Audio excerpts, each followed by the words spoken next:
ఎన్నికల ప్రచారంలో భాగంగా తెలుగుదేశం పార్టీ అధినేత నారా చంద్రబాబు నాయుడు తమ పార్టీ కూటమి అధికారంలోనికి వస్తే ఇచ్చిన హామీలన్నిటినీ నెరవేరుస్తామని ప్రకటించారు. అధికారంలోనికి వచ్చిన తర్వాత వీటిని అమలు చేసేందుకు ముఖ్యమంత్రి చంద్రబాబు ప్రయత్నిస్తున్నారు.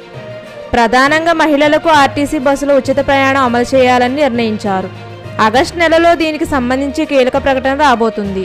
చెప్పిన విధంగా పెంచిన పెన్షన్లు అందజేస్తున్నారు. మరోవైపు అన్నా క్యాంటీన్లు అన్ని చోట్ల ప్రారంభమయ్యాయి.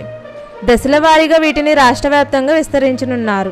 విధి విధానాలపై దృష్టి మహిళలకు ఉచిత ప్రయాణంపై విధి విధానాలను అధికారులు రూపొందిస్తున్నారు. దీనికంటే ముందుగా ప్రభుత్వం ఆర్టీసీకి 500 కొత్త బస్సులను కొనుగోలు చేసి వీటిని అన్ని జిల్లాలకు కేటాయించింది.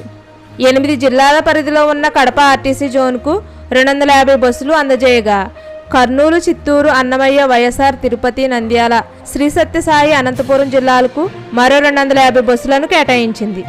ఆర్టీసీకి కొత్త బస్సులను కొనుగోలు చేసి చాలా కాలం కావడంతో చంద్రబాబు ప్రభుత్వం అధికారంలోనికి రాగానే ఈ నిర్ణయం తీసుకుంది. విశాఖపట్నం జోన్కు 500 బస్సుల కంటే ముందు కొనుగోలు చేసిన 100 బస్సులు కేటాయించారు. సొంత వాహనాలు తక్కువగా ఉండడంతో రద్దీగా ఉన్న మార్గాల్లో అద్దె ప్రాతిపదికన బస్సులను ఆర్టీసీ నడిపిస్తుంది. ఇవి ప్రమాదానికి గురవుతుండడంతో బాధితులకు పరిహారం రూపేణా భారీగా ఖర్చు అవుతుంది. తాజాగా కొత్త బస్సులు రావడంతో అధికారులు, సిబ్బందులు హర్షం వ్యక్తం చేస్తున్నారు. కొత్త బస్సుల వల్ల ఆర్టీసీలో ఉపాధి అవకాశాలు కూడా పెరగబోతున్నాయి. మహిళలకు ఉచిత బస్సు ప్రయాణంపై తెలంగాణ, కర్ణాటకలో ఆ పథకం అమలవుతున్న తీరును అధికారులు పర్యవేక్షించారు. దీనికి అనుగుణంగా నివేదిక రూపొందించి ప్రభుత్వానికి ఇవ్వనున్నారు.